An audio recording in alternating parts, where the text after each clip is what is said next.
The defense for Nehemiah Griego, the teen who murdered his family 3 years ago, got its first chance to call witnesses today. And while many testified that he is hardworking and friendly, prosecutors in the case focused on his fascination with people of power like Hitler. News 13's Liz Mitri was in court.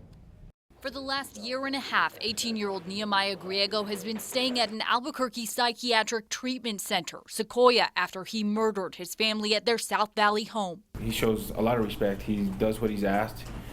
He never complains about anything. Witnesses testified for Griego's defense in children's court today as attorneys argue he can be treated for mental health issues and should be sentenced as a juvenile, making it possible for him to get out at 21. This after Griego pleaded guilty, saying when he was 15, he shot and killed his parents and 3 younger siblings. Still, staff at Sequoia says, I would believe that he's a role model to some of the other boys that are in there. They say he reads a lot, plays his guitar, and is a big Broncos fan.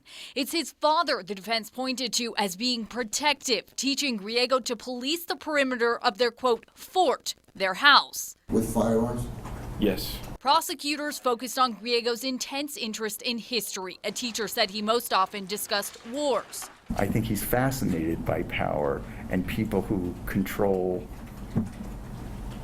power, and I mean absolute power. Historic people of power like Hitler, to a level Griego's teacher says others might find disconcerting. Most people, for whatever reasons, I mean, you could attribute it to political correctness or any number of other reasons, are not real comfortable talking about Hitler and the Third Reich as much as Nehemiah would like to do, to the degree that might make people really wonder how much he is identifying. But the teacher says he doesn't find it threatening, and he admires Griego.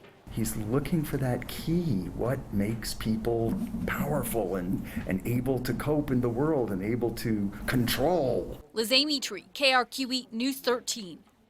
That hearing will continue tomorrow with more witnesses testifying for the defense.